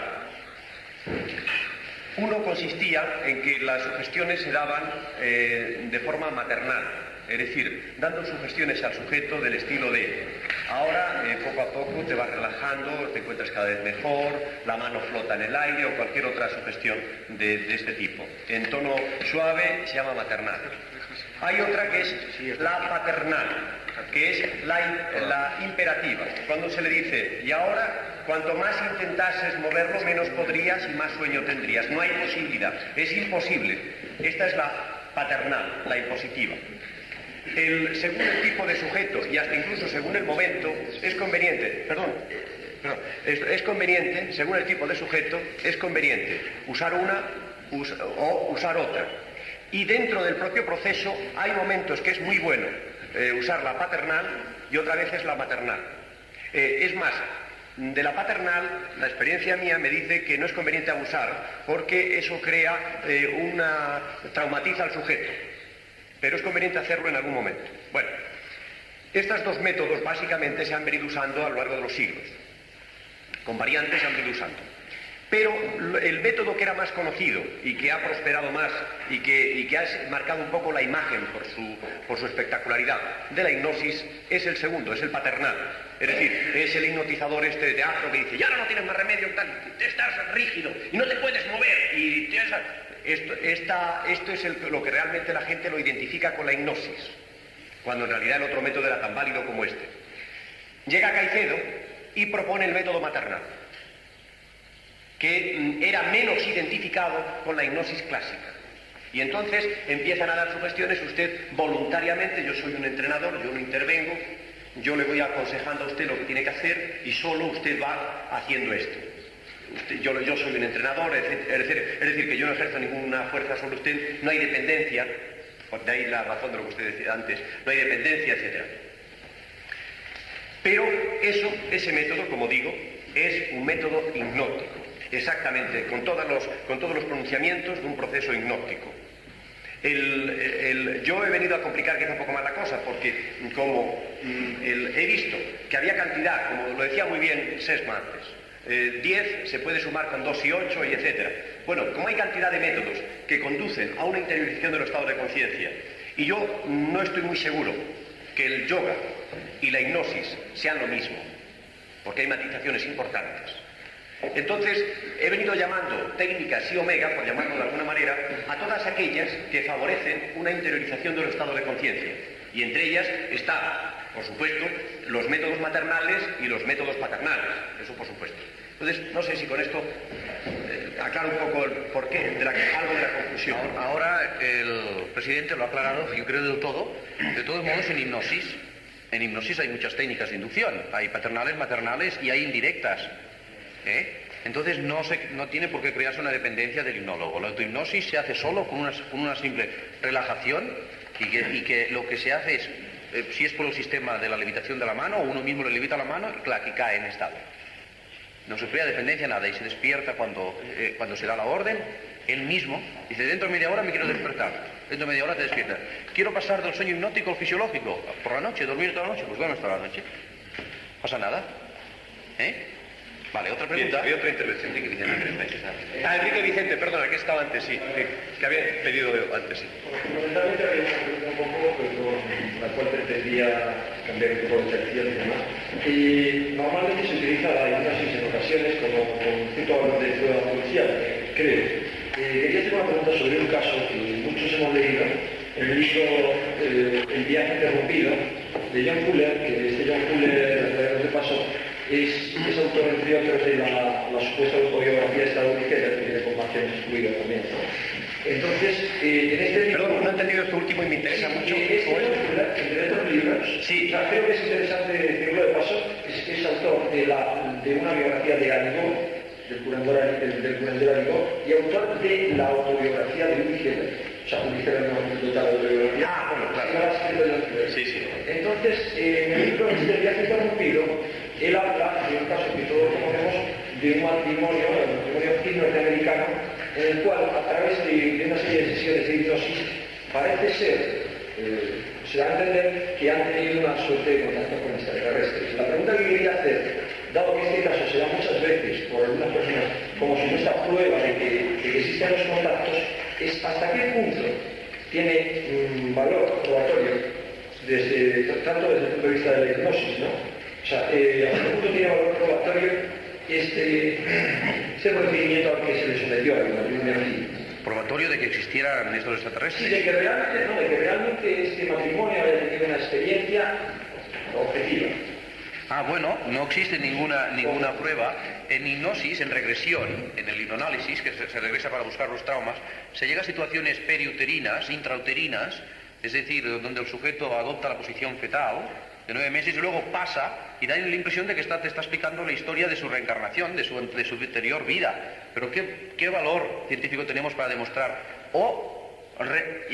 Oiga, que a veces es verdad, yo viví en tal sitio y había tal cosa, y es verdad que allí había tal cosa, pero seguro que es él, no está captando quizá por telepatía, quién sabe cómo, si desconocemos los mecanismos de la mente, el inconsciente colectivo. No lo sabemos, no hay ningún valor probatorio que pruebe esto.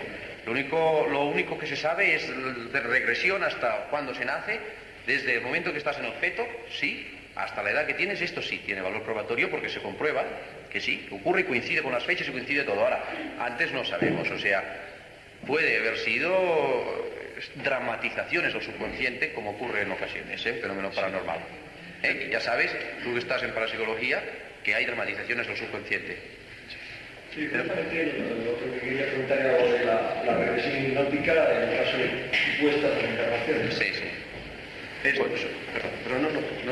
Otra pregunta. No, es que sobre esto hay una prueba científica sobre ello, es decir, que se ha demostrado científicamente que las regresiones en edad, por ejemplo, no tienen por fuerza que ser auténticas. Muchas veces lo son, y de hecho se usan, como ha dicho muy bien Darbo, en psicoanálisis. Pero no siempre son auténticas. Y se ha comprobado, por ejemplo, en un caso muy curioso de un sujeto que decía que había estado en contacto con unos extraterrestres que le habían enseñado su idioma. Y entonces iba enunciando cuál era el idioma de los extraterrestres. Y los científicos hacían comentarios en voz baja, haciendo como que no le escuchaba el sujeto, diciendo, qué curioso que no haya en este idioma cualquier cosa, cualquier modismo, esto me parece raro. Entonces el individuo lo cogía, inmediatamente empezaba a fabular y empezaba a introducir en el idioma estas modificaciones que se le sugerían. Y así sucesivamente. Por lo tanto, está perfectamente demostrado que en algunos casos, es una verdadera simulación. Hay un tema que tú has planteado que es muy interesante, que nosotros estamos investigando en él, que es el tema de la sintonización psíquica. Nosotros lo llamamos así, que es cuando un sujeto en el trance de sí omega sintoniza con una persona que ha vivido en el pasado y dice ser esa persona y se comporta como esa persona y tal. Aparte del proceso de dramatización, que es muy interesante, porque entonces estaríamos poniendo de manifiesto que un sujeto normal puede ser un consagrado actor, porque se comporta como ese personaje que ha vivido en el pasado, etc. Sino que además, y esto es lo que nos interesa ya en parapsicología, porque lo otro es psicología, en muchas ocasiones nos han dado datos de hechos de esa época que en ese momento eran desconocidos por los investigadores, por los historiadores. Y en algún caso, posteriormente, como un caso espectacular que hemos tenido con una sintonización psíquica con Santa Teresa de Jesús, vamos, con un sujeto que decía ser Santa Teresa de Jesús, ha aportado datos de su celda que no se han descubierto hasta posteriormente, hasta unas obras que se hicieron en Ávila. Y eso ha sido muy interesante. Pero como bien dice Darboux, esto puede ser perfectamente un tema de clarividencia. Eso es evidente. Luego no hay que desechar una posibilidad. Ahora, por ejemplo, el doctor Estada está estudiando un tema interesantísimo, que lo apuntó el sábado pasado, que es en qué parte de la célula se conecta realmente con el alma. Es un tema muy interesante. Y entonces estábamos comentando antes de la conferencia, precisamente, que igual que existe una huella olfativa, que puede dejar un ser humano al pasar y un perro al pasar por dos días después seguirla y olfatearle y el dueño haber muerto, es muy posible que el ser humano a lo largo de su vida vaya dejando una huella psíquica que pueda ser rastreada y que de alguna manera pueda sintonizarse con ella. Eso los ocultistas hablaban de las cintas cásicas, etc. Bueno, es otro tema. De todos modos, esta explicación que tú das podría explicar la metagnomia, ¿no? El coger un objeto y saber de quién es, qué enfermedad padece, dónde está, si se ha muerto, tal. Podría explicar esta teoría en el fenómeno este. O sea, las posibilidades de la mente son increíbles. Hay un caso ya clásico de un señor que a veces se le hipnotizaba, hablaba en chino y nunca había estado en China. Este hombre en la reencarnación anterior debía ser chino, por lo menos. Y luego, bajo el estado de regresión, se descubrió que cuando él era pequeño, fíjense lo que llega a hacer el subconsciente, que sus padres iban a trabajar, lo dejaban en casa de la vecina, que era un matrimonio chino. Y oía hablar en chino entre ellos, y se le grabó, y cuando entraba el estado hipnótico, el otro hablaba en chino. Y cualquiera diría que era un chino, resucitado, o qué decir, reencarnado, ¿no? ¿Alguna otra pregunta? Sí, ahí está. Como un fenómeno subjetivo que provoca un proceso neurofisiológico. Sí, señor. Reflejando profundamente la teoría magnética. Sí, señor. Entonces yo le pregunto, ¿cómo explicamos la hipnosis en los animales? Esto no es hipnosis, es un sistema de inhibición fisiológica que presionando ciertas zonas del animal se produce una inhibición, una especie de catatonia, una catatonia, que es como la catalepsia pero menos muscular. Los músculos de todo el cuerpo, pero es una catatonia, o sea, en esos momentos tú al animal ni le puedes hablar porque no te aceptará nada, o sea, ni se le graba nada, ni sabe nada, ni se despierta, porque no se despierta. En cambio, le soplas en los ojos y pierde la rigidez.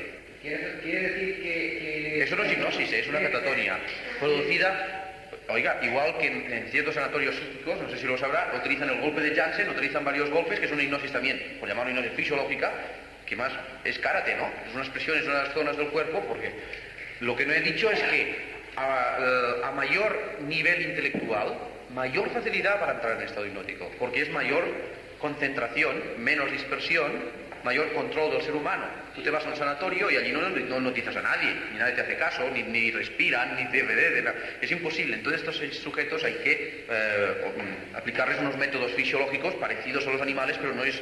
¿Sabes lo que quiero decir? Para dominarlos, pero no es una hipnosis psicológica, no es una hipnosis sugestiva, no es hipnosis, son procesos fisiológicos. Entonces debemos entender que a un animal no se puede hipnotizar si no es por contacto. Por supuesto que hablando no. Hombre, hablando no, pero podría ser. Relájese, el otro no se relaja. Es que si fuese cierto la teoría magnética, pues se puede hacer sin alarde. Como también se puede hacer sin alarde, pues a un duro. Pero oiga, existe el famoso experimento del gallo encantado, que no está el gallo encantado, si tuviéramos un gallo, o ahora aquí lo haríamos, y es trazar una línea, ¿conocen? Trazar una línea, con una tiza, y entonces poner al gallo que mire el vértice, la punta de la línea, míralo. Pero no es que se le diga, míralo, es para que lo mire. El hombre lo mira, claro, que cae. Porque es una fijación que se produce en sus globos oculares y claro, que cae. Pero ya le puedes hablar que este no... Hay una cosa, sobre esto hay una experiencia que puede ser ilustrativa. Para mí, muchos procesos psi-omega, son producidos por una situación de estupor, son generados por una situación de estupor. Por ejemplo, hasta incluso en el estado sofrónico, cuando se habla de levantar la mano, el propio estupor que proporciona al individuo, el hecho de que su mano se levante sola, aparentemente, claro, no se levanta sola, son sus músculos que van tirando, pero ese estupor muchas veces hace que el individuo entre en esa situación. Pues bien, esto como ejemplo, en la vía animal, hay un experimento que lo puede hacer cualquiera, que es muy interesante, que consiste en colocar dos monedas de dos metales diferentes, por ejemplo plata y cobre, y hacer pasar a un gusano.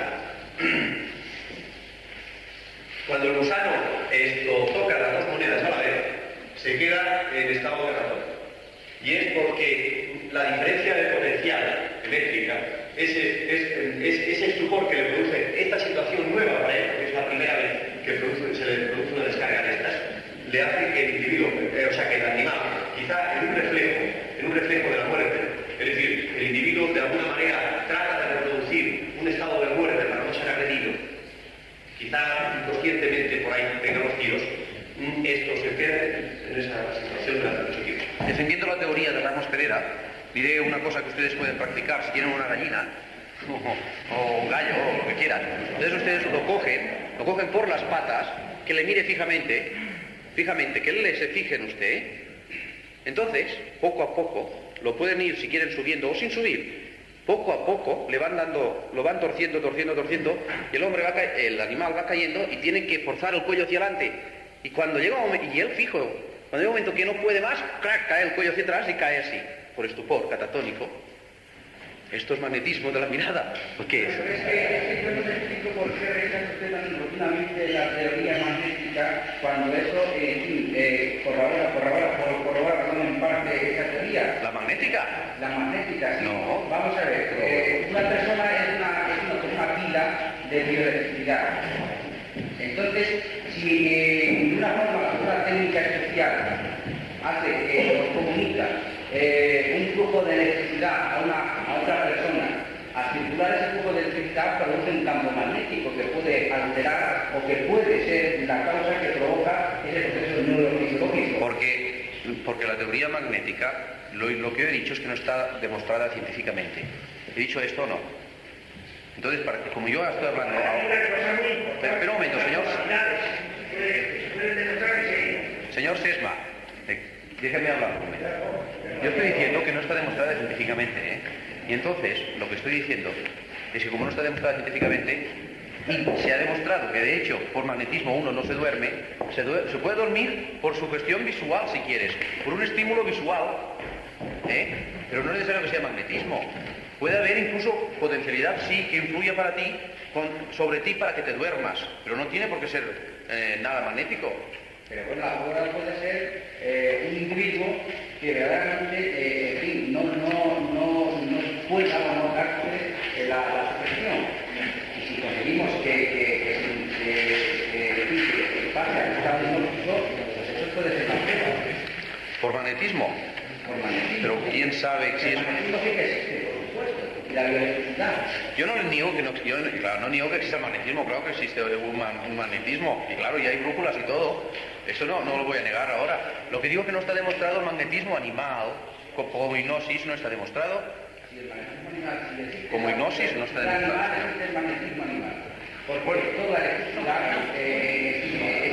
Oiga, lo que... Mira, esto hay una cosa Usted que... puede ser partidario del magnetismo, me parece bien. Sí, hay una cosa que está clara, y es que en los coloquios, ni que decir tiene, que sirven simplemente no para convencerse unos a otros, sino para que cada uno exponga su punto de vista, por lo tanto no hay que ser reiterativo. Es decir, que si tú expones tu punto de vista, tú crees en el magnetismo, perfecto, ya está. Nuestro conferenciante de hoy no ha dicho que no crea en el magnetismo, dice que no está probado científicamente. Punto, ahí hemos terminado el tema. Es decir, no se trata de que en este aula nosotros ahora vayamos a demostrar o no demostrar algo que es del campo privativo de un laboratorio de investigación, que por supuesto que esto está muy lejos de un campo de ese laboratorio. Así que, si os parece, pasamos a otro tema, porque si no entramos en un callejón sin salida. Y aparte de eso son las 9 menos cuarto. Bueno. Así que, no sé si hay alguna otra pregunta. Bueno, pues un momento, por favor. Que no olviden después al salir dejar la papeleta. Sí, entonces, por favor, esperaos un momento. Es que es un momento solo. Entonces, solamente deciros que, por favor, hoy sí que es muy importante que dejéis vuestros nombres, porque esos son los que nos van a servir de base para hacer los diplomas. Muy importante que los dejéis aquí vuestros nombres. Una cosa... Sí. Una cosa que les quería decir a todos ustedes... Por favor.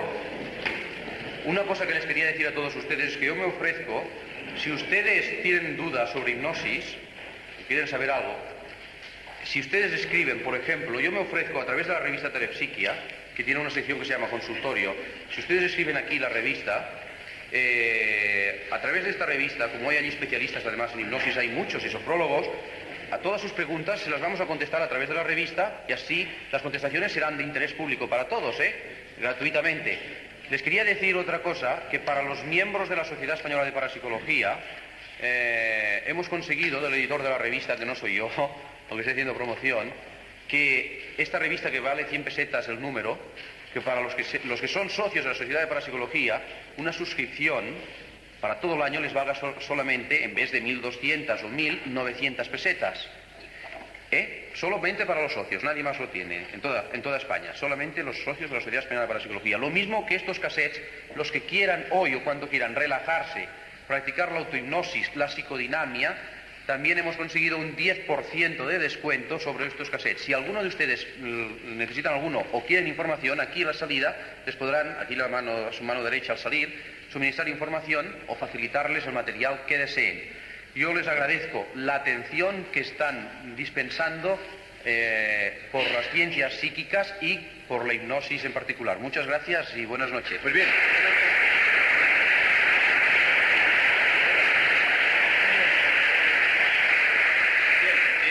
Antes de marcharnos, quisiera hacer entrega a nuestro conferenciante de hoy de un diploma que dice: testimonio de gratitud a don Sebastián.